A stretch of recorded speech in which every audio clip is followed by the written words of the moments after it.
Welcome back to the Testudo Times podcast. It's West Virginia Hate Week, which means Ooh. that's Andrew Emmer. I'm Pete Volk. We're going to be talking about the different things that endear West Virginia to us later on in the show. But first, before our football beat writer Alex Kirshner hopefully joins us to talk to us about what the coaches have been saying this week, we're going to talk a little basketball. Get that out of the way first for those of you Maryland fans who that's the only sport you care about. So there was one big piece of news today, too, actually. Briefly, just touching on the first, Gary Williams was hired in a more senior position in the athletic department. And Andrew, before the show, you said that you thought it's possible that Gary Williams might be on the track to be an athletic director at a school. Is that something you ever expected from him when he was a coach? No, definitely not. He seems so focused on being, Coach Gary Williams. And I'm not really sure. I was kind of half joking about him being athletic director, but this is kind of the first step to someone being athletic director because most of being an athletic director is raising money. So it is a good position to be in if you want to be an athletic director, but Gary Williams is pretty old, and to be an athletic director, you kind of have to work your way up, unless you're like a Barry Alvarez. Or Tom Osborne? Or Tom Osborne, I guess. Or like Jim Tressel's the president of a school, so maybe I'm totally wrong on this. Well, I would say Barry Alvarez and Tom Osborne fit pretty closely with the Gary Williams model of someone who was at one school for a long time, had a long tenure of success, and then turned into an athletic director. So maybe I'm wrong. But both those guys, correct me if I'm wrong, I'm not looking at this right now, they both, I think, were younger than Gary when they took the athletic director positions.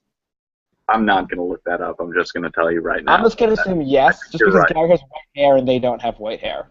That's what it comes down to. There you I'm go. a very visual person. When hiring an athletic director, look at the hair. That's what Andrew Emmer has to say. For those wondering, his official title, Gary Williams, is Senior Managing Director for Alumni Relations and Athletic Development. So it sounds like seems like a good position for him, because if Gary Williams calls anyone who's been a fan of Maryland basketball in the last 20 years and says, please give me $100,000, they will say, I will give you $100,000. Yeah, it does seem like fundraising might be a large part of the job, as well as just kind of consultation, oversight of the athletic department, and that does seem like a good idea. He did have quite a bit of success during his time as Maryland's basketball coach. Who's not having some success is Mark Turgeon in the 2015 recruiting class.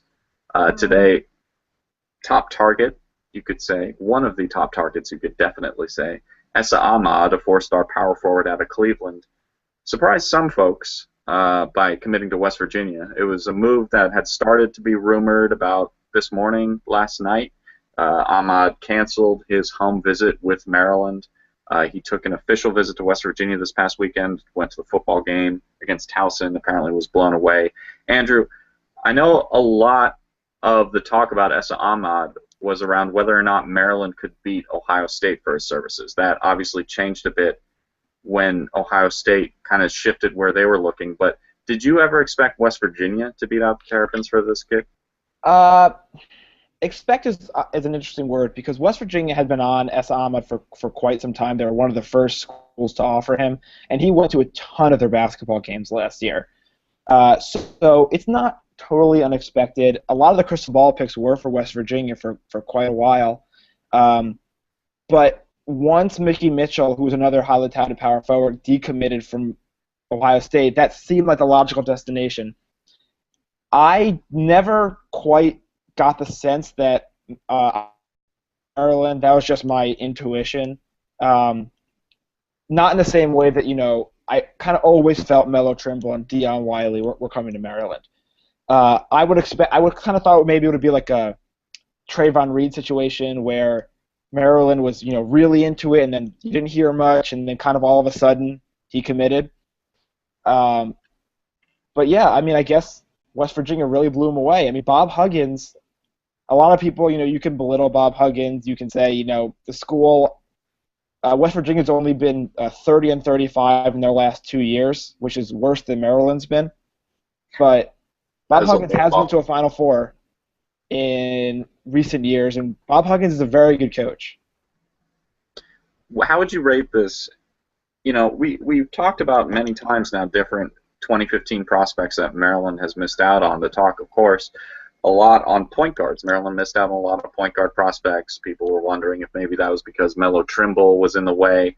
Didn't really seem like, except for Robert Carter Jr., that there was a big issue of someone being in the way. Now, obviously, Robert Carter Jr. is a very good player, but he's going to be a junior. He's not a freshman coming in there at Maryland. Compared to the other recruiting misses, is this the biggest for Mark Turgeon? Is this the biggest by far? How would you rate it from 1 to 10 for this class? Yeah, I think this is the biggest one he's had, maybe since he's been at Maryland, just in terms of people that he was really, really wanted and were fairly high on Maryland, and kind of spurning them for, and I don't want to call West Virginia a lesser program, because they're not. They've been to a Final Four very recently. As I said, they're, sorry? More recently than Maryland. More recently than a lot of teams. It was in the last 4 years. I mean, they beat John Wall and DeMarcus Cousins, Kentucky. That's Bob Huggins is a good coach. But West Virginia is not, historically not sort of on the level as Maryland, and in the last 2 years has been worse than Maryland, and Maryland hasn't been that good in the last 2 years. This is a really, really big blow to Mark Turgeon. Esa Ahmad would have been perfect for Maryland, and there's not really too many, tweener forward prospects Maryland's going after. I have an article going up at some point in the next few days about this, but Jordan Murphy, who was the other big-time target, a 4-star, 3-star kind of borderline kid from Texas, reportedly Maryland's not kind of backed off him in the last few weeks or months, and he's still kind of listing Maryland as one of his top schools, but it kind of seems like he'll end up somewhere in Texas at this point, and behind him there's some 150s, in the 150s to 200 rated players who even Maryland hasn't been in crazy amounts of contact with. So with Jordan Murphy, you said that Maryland has reportedly been backing off him a bit. Do you think that the commitment of Esa Ahmad could see them increase their talking to Murphy, and do you think that it's a little too late, or could Maryland get back in it? I really don't know. I mean, I would expect them to talk to him more, just because he's the biggest, highest rated guy that they've been recruiting, and a fairly similar player to Ahmad. They're versatile and defend well and rebound and have a little bit of a jump shot, can play around the basket. But it's remains to be seen if it's a little bit too little, too late. It's kind of hard to just back off a guy and then try and ramp everything back up. I mean, the 2015 class, I think a lot of Maryland fans need to brace themselves for the fact that it may not be the kind of recruiting class that we've come to expect under Mark Turgeon. And that's been the only redeeming thing of the Mark Turgeon era so far, is the recruiting. Keeping the recruits has been an issue. Performing with them on the court has been an issue. And, I've said in past podcasts that you recruit for your 10th man as much as you recruit for your, star players. So this might be one of those classes that you find some bench contributors, some guys that can play 5 to 10 minutes a game.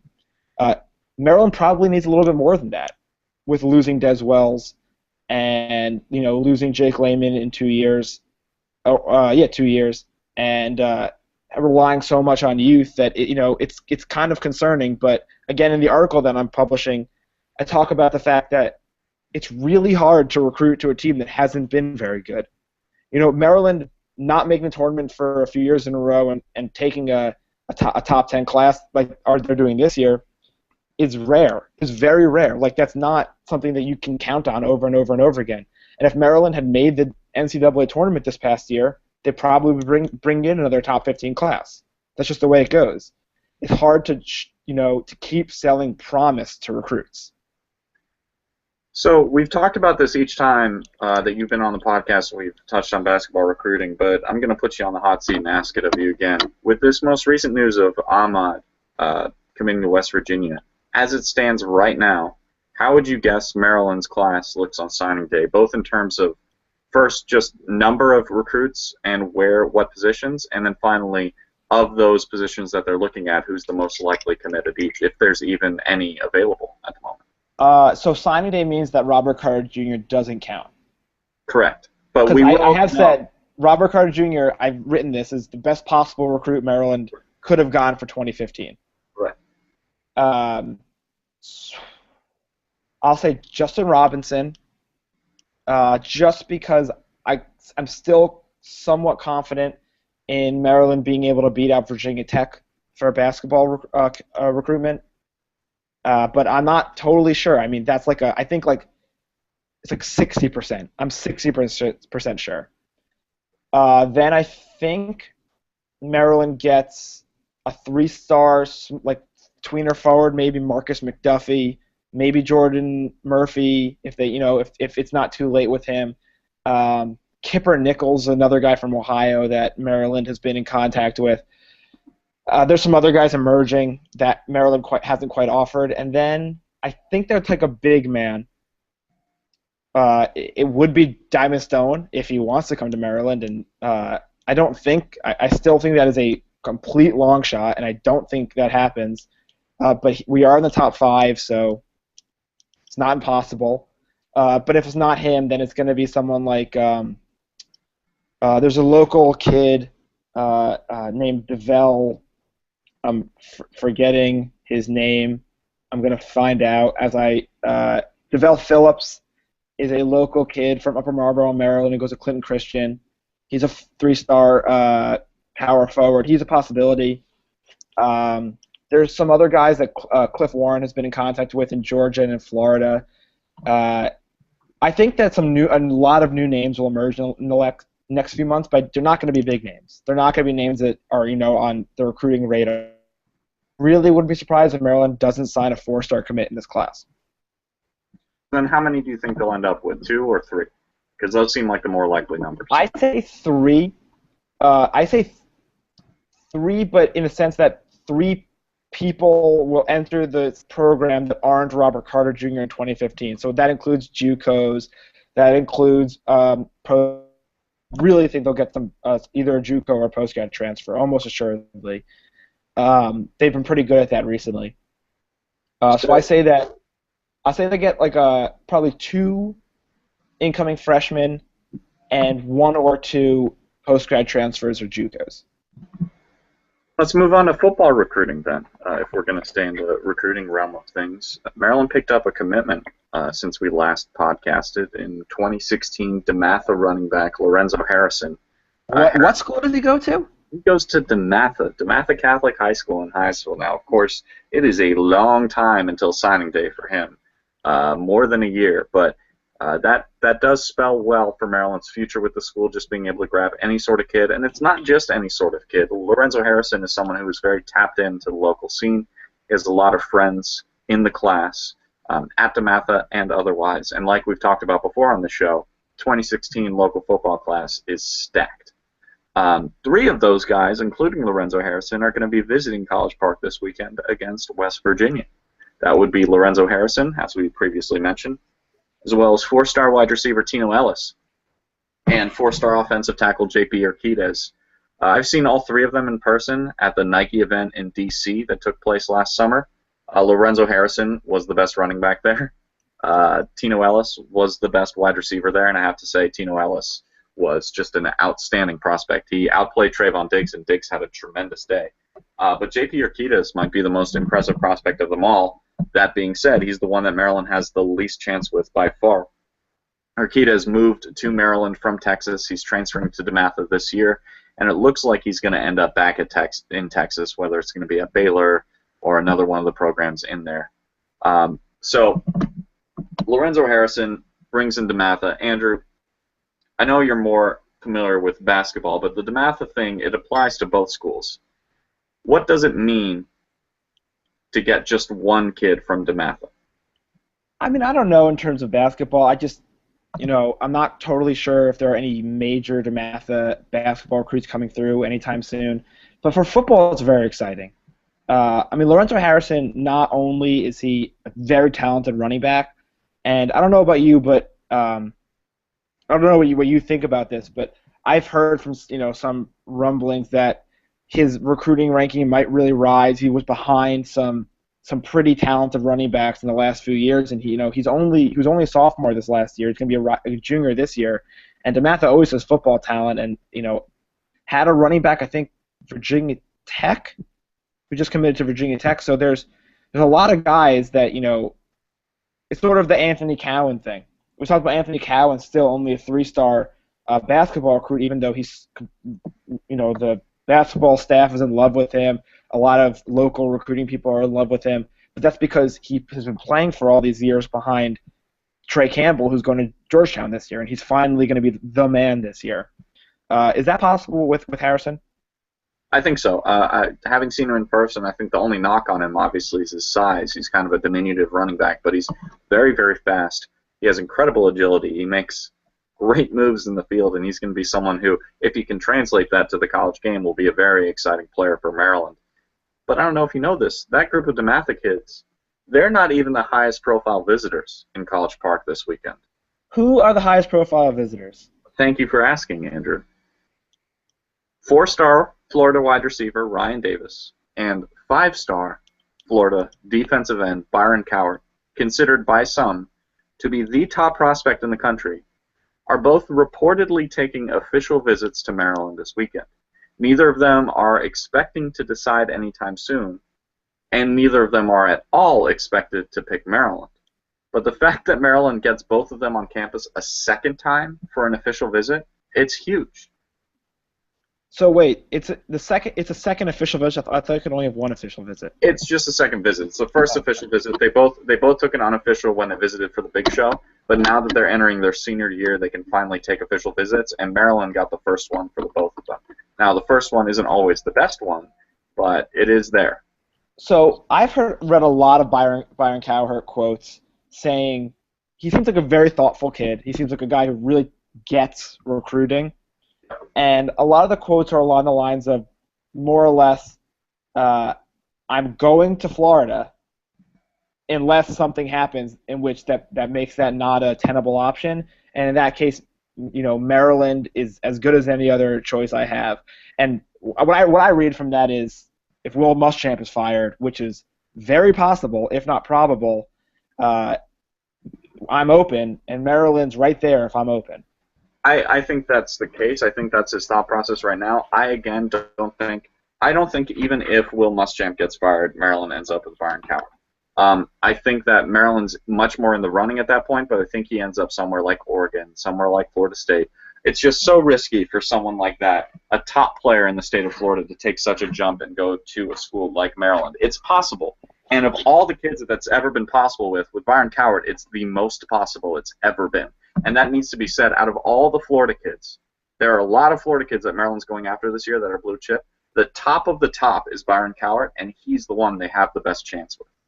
So I'm going to make a hypothetical to you. That's not going to happen, but it's a hypothetical. And tell me what you think happens in that case. All right. You ready? Yeah. All right. Florida is Florida from last year. They go 5-7 or 4-8, and Will Muschamp's fired. FSU loses one game and does not make the college football Final Four. They lose to Virginia, which is something weird. It's not like they lose to Clemson. This is a different topic. I think Virginia is the team that is best equipped to beat Florida State, but that's something I'll talk about later. I think it's Louisville. Doesn't matter. Let's say Oregon makes goes undefeated and makes up the college football playoff. They're what everyone thinks they are. They're very good. And Maryland wins not 10 games. They don't not anything crazy, but they win 9 games. They beat what looks like a terrible Michigan team. They beat what is kind of a shaky Penn State team, and maybe even beat what looks like maybe a shaky Ohio State team. I don't know how that math works out, but they look pretty good. They don't look like world beaters. They don't look like a top 10 team, but they look pretty good. Iowa is another team that I think has really played poorly so far this season. That has come more onto the radar as a team Maryland could be. Absolutely. So this is none of this is crazy, but it's all all together seems fairly unlikely. Besides the Oregon thing, they might just run through their schedule. In that case, in which Florida looks bad, FSU maybe takes a step back. Maybe they have some issues going on with recruiting, which is possible. Florida State is Florida State. And Oregon has a really tough conference schedule. They could lose some games. They lost 2 last year, Stanford and Arizona. So let's say all of a sudden Maryland looks like a fairly up-and-coming team. what are the chances? I want to give you like a percentage that Maryland lands Byron Cowherd in that situation. Right now, it's about 2%, I would say. If that happens, it's about 10%. That's what I would say. Okay. I'm not terribly optimistic, obviously, in Byron Cowherd. I think Byron Cowherd and Diamond Stone are very similar situations in that it would have to take a lot both from Maryland and from the teams Maryland's competing against, both what they do on the field and how the recruiting pitches themselves go. It would take a lot in both cases for Maryland to end up with that person. That's a thing that I wrote about in my article that I think literally just posted as we were on this. Oh yeah.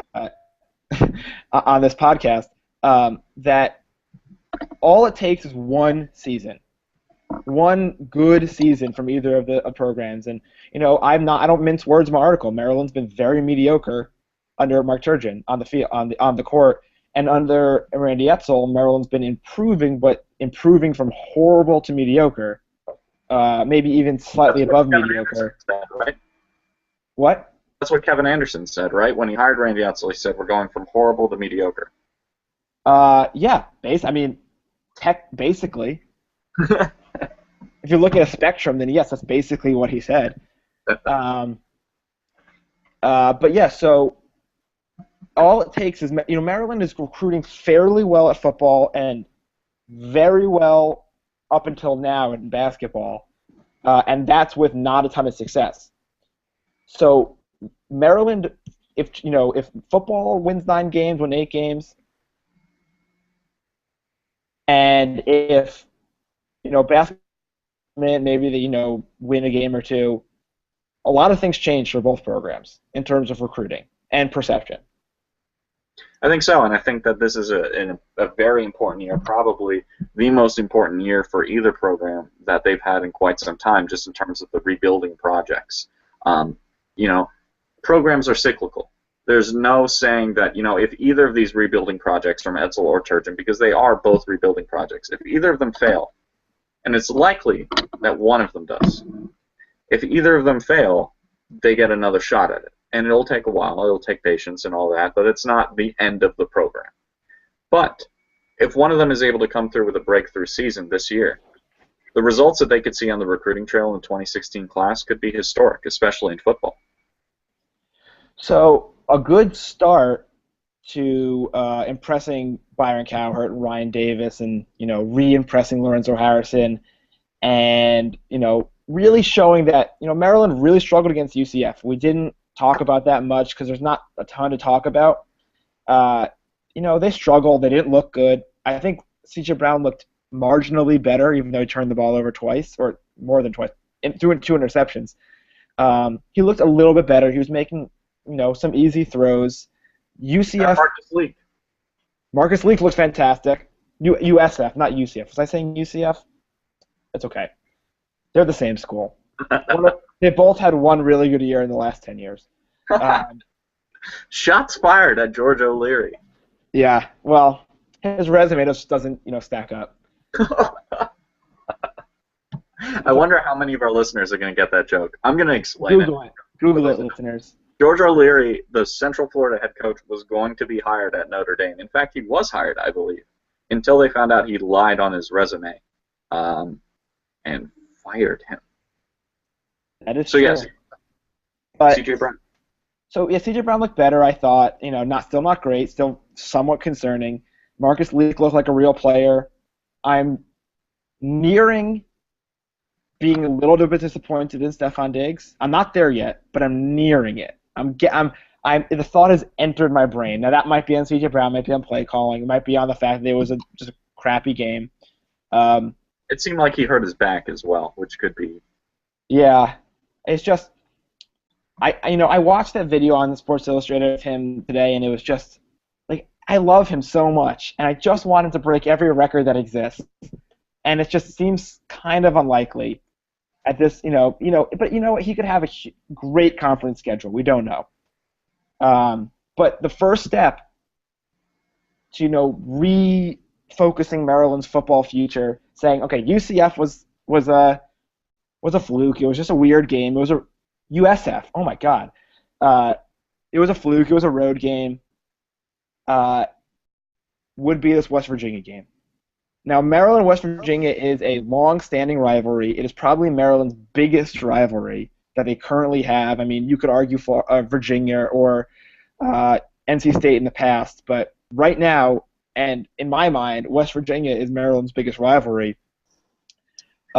Pete, what was the score of the game last year? 37-0. Wait, West Virginia didn't even score a point? They scored 0 points. They scored on offense, but Maryland was the one who brought it in the end zone. There was an A.J. Hendy pick six. Our dearly departed A.J. Hendy. But, you know, Maryland showed up in Baltimore last year, and they didn't even look that good, and absolutely demolished Dana Holgorsen and the West Virginia Ears, whatever that thing is called. Sorry? Apostrophe Ears, Mountaineers. And it's I don't expect it to be similar. I don't expect it to be a similar game. They do have Clint Trickett, who's a very good quarterback, I think, or better than whatever that you call what Ford Childress was last year. Much better than Ford Childress, I will say that. And he was taught by Jimbo Fisher, at least for a little bit. Jimbo Fisher is good at quarterback things. He is. All quarterback things. But yeah, impressing Byron Cowherd and impressing all of those guys. The West Virginia game will go a long way to kind of helping, like I said, refocus Maryland football right now. So joining us to talk about that game is our intrepid, our fantastic football beat reporter, Alex Kirshner. How are you, Alex? Great, gentlemen. How are you doing this evening? We're good. We're talking West Virginia. We just talked the perils of Maryland basketball recruiting, which also involved West Virginia. But we're ready to talk about some football. Okay. Alex, you've been on the scene this week in College Park for both the Randy Edsall media availability and the availability of the coordinators. Have you sensed any sort of concern from any of the coaches regarding their performance against South Florida? I've sensed a little bit more relief than concern. I think Randy Edsall and Loxley both, today Mike Loxley, were a bit incredulous that they could turn the ball over 6 times on the road against an FBS opponent and still win the game. But they did, and I think they sensed that's a bullet dodged. The area where I've sensed the most relief is probably, or I shouldn't say relief, I should say the least amount of concern is at the quarterback position. It seemed as if they're keeping a pretty even keel about the job that C.J. Brown has done so far, which obviously is at odds with the way things have gone on the internet so far. What do you think it would take for the coaching staff to pull C.J. Brown? I mean, he looked fairly terrible against James Madison and looked less terrible against USF, in my opinion. I mean, he did turn the ball over more. But do you think it would take an injury to get him off the field, or would another shaky performance maybe force their hand?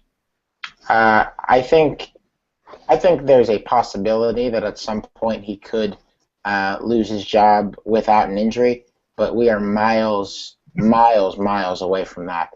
I think that Edsall and Maryland's coaching staff do have a good deal of confidence in him, and I don't sense that we're anywhere near that point where that's even being discussed.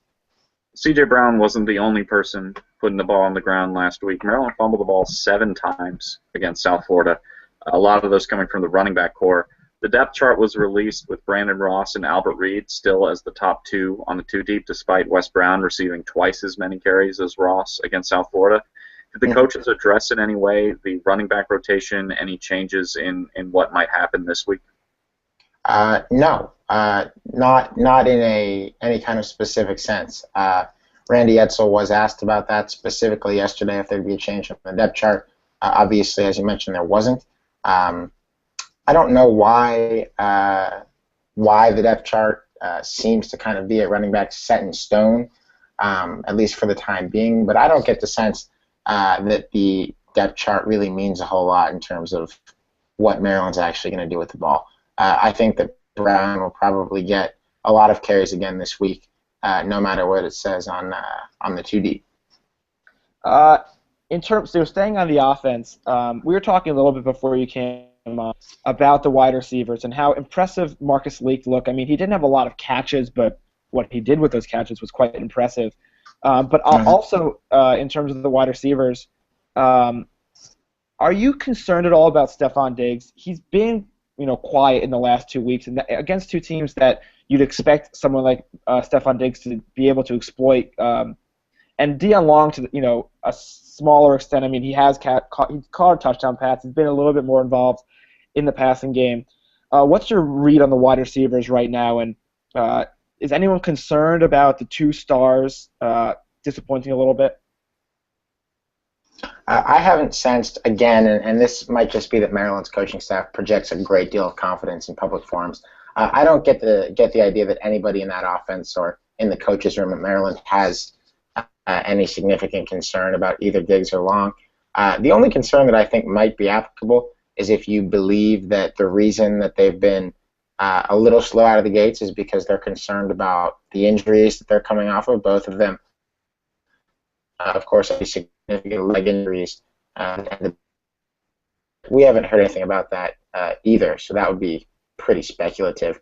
I think the likeliest outcome here is that Diggs and Long get back on track pretty quickly.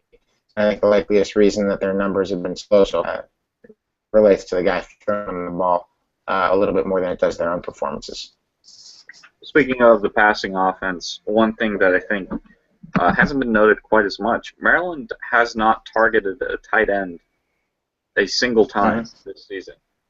Before the year, Randy Edsall talked quite a bit about the competition between Andrew Isaacs, Derek Hayward, and P.J. Gallo. Isaacs ended up winning that competition, and Edsall spoke very highly of all three of them.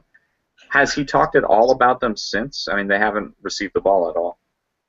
I did not get anything from Edsall on that this week. I did speak with Isaacs yesterday, as well as Loxley. Loxley was asked about this today. Actually, Matt sent it to the Baltimore Sun, and I spoke with C.J.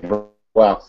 I think that Maryland right now seems to be in a situation, given their quarterback play, where the best thing for C.J. Brown to do is read through progressions, and just make the smart throw.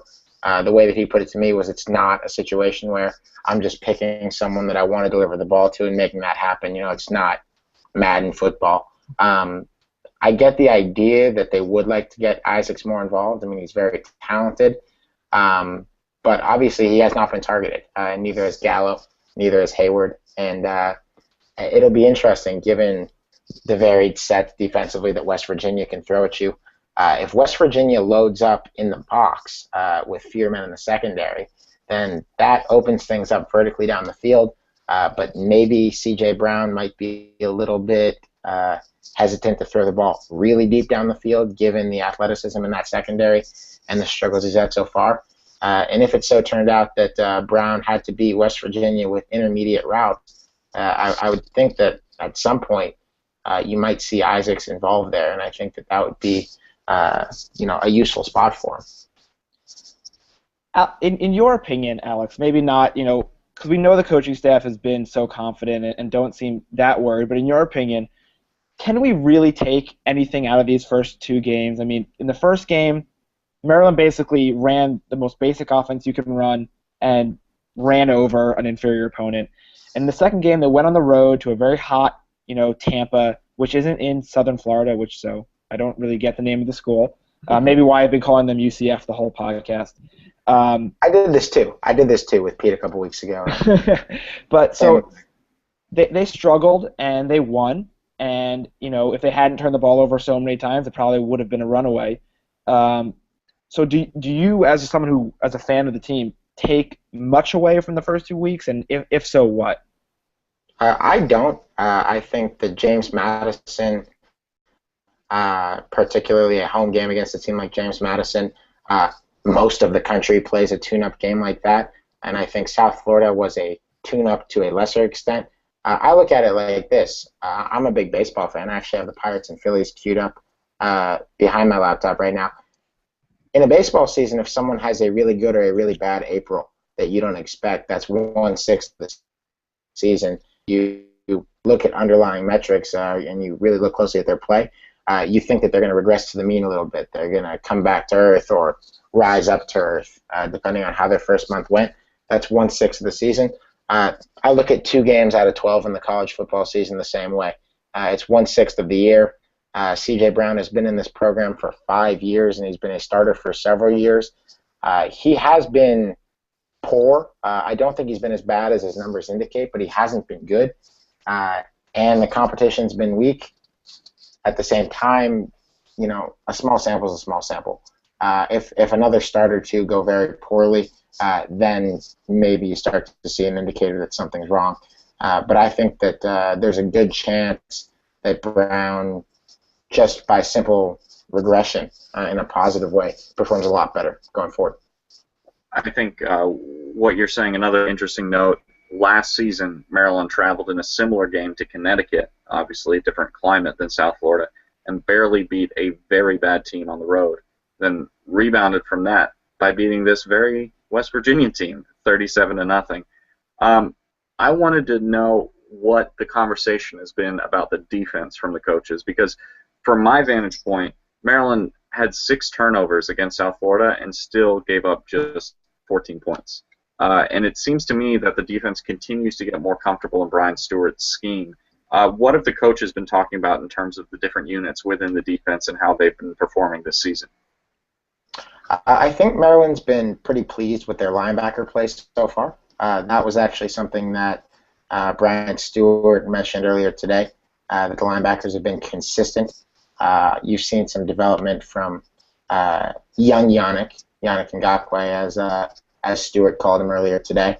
And you've seen Maryland's experience at a number of those linebacker positions. And Maryland's got some experienced guys at linebacker and some seniors with Matt Robinson and Cole Ferrand and L.A. Goree. And I think that's been a staple for them so far. I think they've been pretty pleased with the play of their down linemen on defense. I mean, they've obviously gotten some explosive plays in the backfield, particularly from Andre Monroe. And I think that in the secondary, the story's been mostly positive as well. I mean, there haven't been, neither James Madison nor South Florida has any significant deep threats to speak of, especially not on the level that Maryland's going to see this weekend. But you can only stop who you're playing, and Maryland, at all 3 levels of its defense, has stopped who has been playing. So I think they're pretty comfortable with where they're at through 2 games. I don't think that there's nearly as much hand-wringing going on as there might be on the offensive side of the ball. Going back just quickly to what Pete said before about the USF game and the UConn game kind of being similar games, there's also remains the possibility that we talked about last week that USF might be a lot better than they were last year. They're probably a little bit better, but they might be a lot better. So we'll see what that win looks like as the season goes on. But in terms, staying with the defense, who have you been most impressed with on the defense? Who's been the best player, and why is the answer Sean Davis? I've got you. Did we lose Alex? Did your Sean Davis just cut Alex out? There he is. Sean Davis just sacked Alex's internet connection. Well, not sacked, but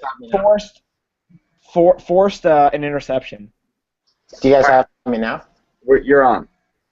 Yeah. Okay. What was being asked? I'm sorry. I got who have you been most?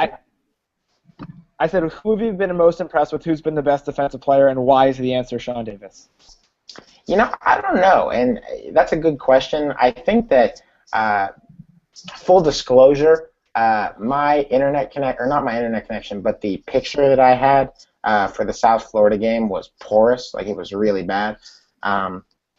I guess if I had to pick anybody, I'd say that I've been pretty impressed with Andre Monroe. He's been playing offensive linemen who probably aren't quite on his caliber, and I think that's a disclaimer again that we have to have with the entire defense. Very good. I think that Davis has looked good. Nixon's looked good in the secondary. Obviously, Will Likely hasn't given much up at all. There hasn't been much of a standout because there hasn't been a lot to stand out against. but really, I think it's been a pretty collaborative effort so far. I'm sorry, that's the wrong answer. The answer is Sean Davis. All right, fair enough. Fair enough. I have a crush on Sean Davis. It's true. He talks about him every time. It's Sean Davis everything all day. On the injury side of things, has there been any update on the progress of Yannick Cujo-Virgil and Evan Mulrooney? I've heard nothing on Mulrooney. Edsel was asked yesterday, and Stewart was asked today about Cudjoe Virgil. Stewart described him as day-to-day. I think Edsel just said he didn't talk about injuries. There was nothing there. Although, interestingly enough, and I don't know how significant this is, Cudjoe Virgil is listed as a projection for Maryland this week. That could mean nothing. We'll see. But on the depth chart that Maryland released to the media, or to everybody, it's actually publicly available. He is listed, so might not know much about that until Saturday. He was big against West Virginia last year. He was, so that would be a big get. But it's interesting. So I got one last question. Oh yeah. I got one last question, then I want to do some predictions. But my question is just kind of general. I know you've looked into West Virginia specifically on offense, what they have to offer. I want to know how this West Virginia squad differs from last year's and who Maryland fans should watch out for on Saturday. It varies in a whole lot of ways, and that was a big theme today when Loxley and Stewart spoke to the media.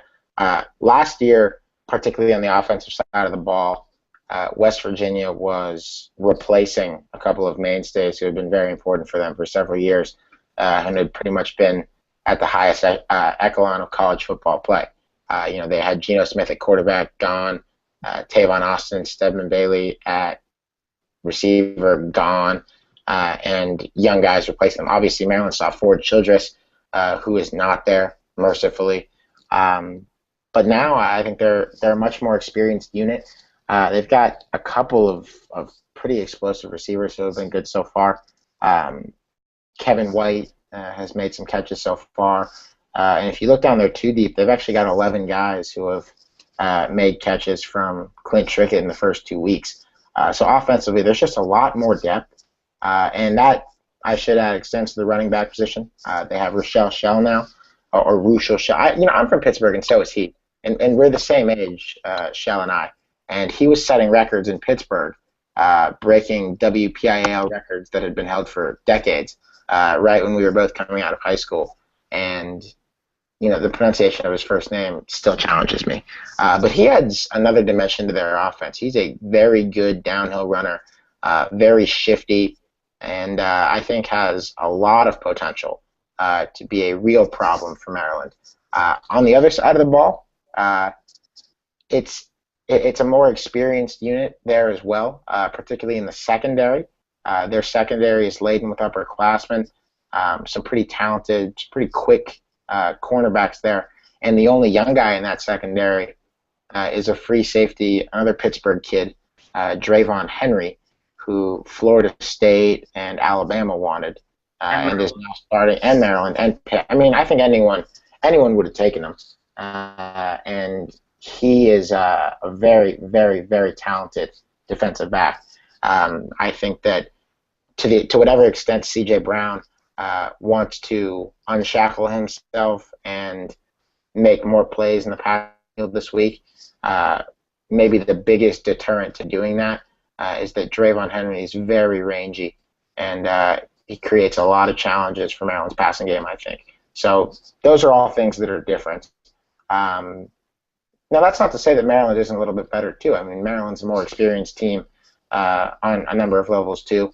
And though Maryland had an easy time with West Virginia last year, I don't know that there's much from that game that's really going to be applicable on Saturday. In fact, C.J. Brown said that he wasn't even going to comb through the tape with too much detail from last year's game, just because he didn't think it would serve much purpose.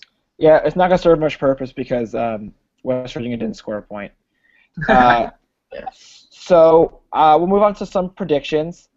My first prediction is I believe that West Virginia will actually get on the bus and show up to the stadium this time, which evidence to suggest that they did so a year ago.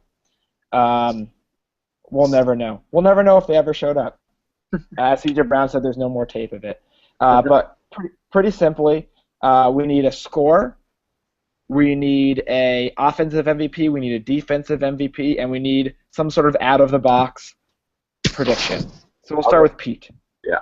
I'm going to go just score 24-21 Maryland. I think it's going to be a close game. Vegas right now is at -3 Maryland. I think it's going to be a push. I do think Maryland is a better team than West Virginia, just barely. In terms of talent on the field, I think West Virginia is playing better than Maryland this year, but it's a game in College Park, and that's going to make the difference, I think. I think Brad Craddock hits a field goal in the final minute to take the victory. That's my bold prediction. In terms of an offensive player to watch for Maryland, I think Stephon Diggs finally shows up and does something this game. I think that the stakes are higher. They're playing a rivalry game against really their most challenging opponent so far, and I think Stephon Diggs will step up to the challenge.